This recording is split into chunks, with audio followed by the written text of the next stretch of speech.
Long range missiles کو داغنے کا جو آرڈر بائیڈن نے دے دیا ہے یا اجازت بائیڈن نے دے دی ہے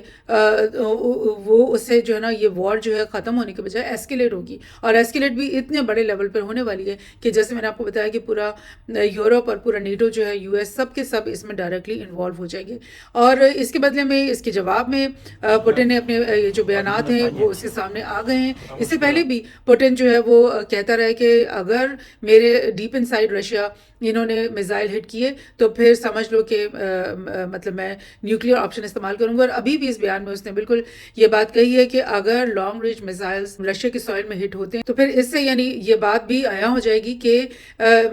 کیونکہ وہ تمام لانگ رینج میزائلز جو ہیں وہ استعمال ہی نہیں ہو سکتے اگر ان کو سیٹلائٹ کی ہیلپ اور نیویگیشن نہیں دی جائے. یعنی وہ سیٹلائٹ کے ہیلپ سے آپریٹ ہوتے ہیں یہ کیونکہ وہ پریسیجن میزائلز ہیں تو سیٹلائٹ کی ہیلپ کے بغیر استعمال نہیں ہو سکتے. اور وہ والے سیٹلائٹس جو ہیں جو ان ایکٹما لانگ رینج میزائلز کو مطلب ہیلپ کرتے ہیں وہ سب سیٹلائٹس کے جو اسٹیشنز ہیں وہ یورپ کے ممالک میں لگے ہوئے ہیں، US کے اندر لگے ہوئے ہیں. تو کبھی ایسا ممکن نہیں ہے کہ یہ لانگ رینج میزائل استعمال ہوں اور پیچھے سے US اور یورپ کے ممالک سے ان کو ڈائریکٹ ایڈ یعنی ڈائریکٹ ان کی پوری نیویگیشن ان کے ساتھ نہ چل رہی ہو. سو یہ اس نے بات بالکل کلیئر کر دی ہے کہ اگر وہ ایسا کرتے ہیں تو دیٹ مینس کہ وہ پورا نیٹو اور پورا یورپ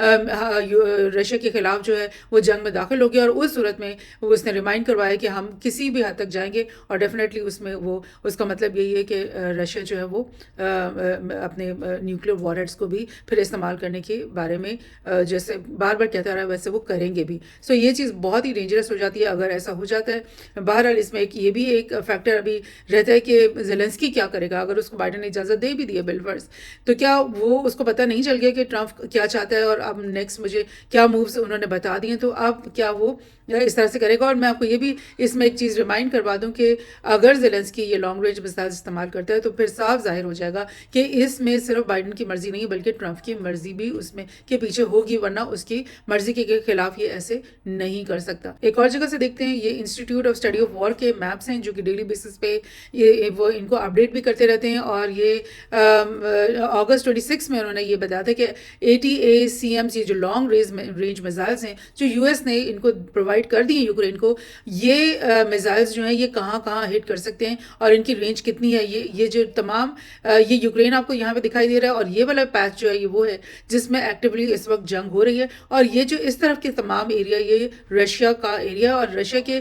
کتنے ایریا ہے جس کو جہاں پر ملٹری انسٹالیشنز اور رشین آرمی کی انسٹالیشنز لگی ہوئی ہیں وہ تمام یہ ریڈ سرکلز میں دکھائی گئی اس میپ میں کہ یہ اتنی ساری انسٹالیشنز ہیں جو کہ رینج میں آ رہی ہیں ان ATACMS میزائلز کی رینج میں آ رہی ہیں. لیکن آپ کو یہ بھی میں یہ بات بتا دوں کہ یہ جو رینج ہے یہ ایسا لگتا ہے کہ یہ 200 کلومیٹر انسائڈ رشیا سے کم ہی ہے. تو اگر یہ ATACMS جو ہے استعمال کرتا بھی ہے بالفرض زیلنسکی تو وہ ایک ماسکو کے پاس نہیں پہنچ پائیں گے بلکہ اس سے بہت آدھے فاصلے پہ کہ اندر ہی وہ یہ سارے ٹارگٹس کو ہٹ کر رہے ہوں گے. دیٹ مینس کہ انکمپلیٹ سا ایک چیز ہو کیونکہ رشیا تو بہت بڑا ہے اور یہ میزائلز تو پھر رشیا کے بہت ہی چھوٹی سے بارڈر ایریا کو کور کر رہے ہوں گے. سو یہ ایک ایسا انکمپلیٹ جیسچر ہے جس کو کرنے کا کوئی فائدہ دکھائی نہیں دے رہا سوائے اس کے کہ پروووکیٹ کیا جائے رشیا کو پروووکیٹ کیا جائے کرملن کو کہ وہ آپ پورے یورپ میں ہٹنگ شروع کر دیں اور دوبارہ سے مطلب ایک بہت ہی بڑا انٹرنیشنل قسم کا اور ورلڈ وائڈ قسم کا ملٹری کیمپین شروع ہو جائے ان لوگوں کے بیچ میں. سو ایک اور میپ میں آپ کو دکھا دوں انہوں نے یہ اپڈیٹ ہی کیا ہوا ہے institute of study of war ہے یہ ڈیلی بیسس پہ اپنے وار میپس کو اپڈیٹ بھی کرتے ہیں. اور انہوں نے یہ بتایا کہ یہ جو گرین سرکلز ہیں چھوٹے چھوٹے آپ یہ دیکھ رہے ہو کہ یہ 8-10 جگہ پر یہ گرین سرکلز ہیں جہاں پہ ایکٹیو وار اس وقت یوکرین اور رشین فوجیوں کے بیچ میں درمیان ہو رہی ہے. اور یہ ایسٹ کے 4 صوبے ہیں اسپیشلی جہاں پر یہ رشین فورسز اور رشین بیک ملیشیاز جو یہاں کے لوکل ہیں وہ سب مل کر کے انہوں نے یہ قبضہ کیا ہوا ہے ان تمام صوبوں کے اوپر. اور یوکرین کی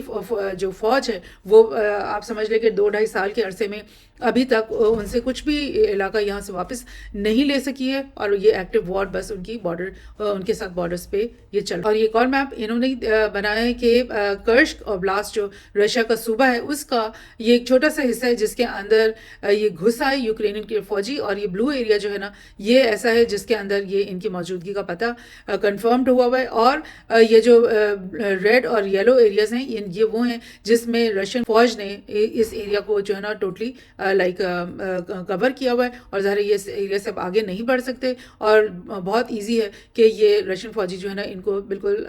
کور کر کے چاروں طرف سے ان کے اوپر حملہ کر کے ان کو بھی ختم کر دیں. سو یہ سب کچھ ہو رہا ہے، اور ڈیفینیٹلی پریزیڈنٹ بائیڈن کا جو یہ بیان ہے اور ان کی یہ جو ڈیسیجن ہے اس سے بہت نیگیٹو افیکٹ پڑ سکتا ہے گلوبل پالیٹکس کے اوپر. اور یو ایس کو چاہیے کہ اب وہ وار سے تھوڑا سا اپنے آپ کو پیچھے کرے اور اپنی اکانومی پہ توجہ دے، جیسے کہ ٹرمپ نے اندیا دے رکھا ہے.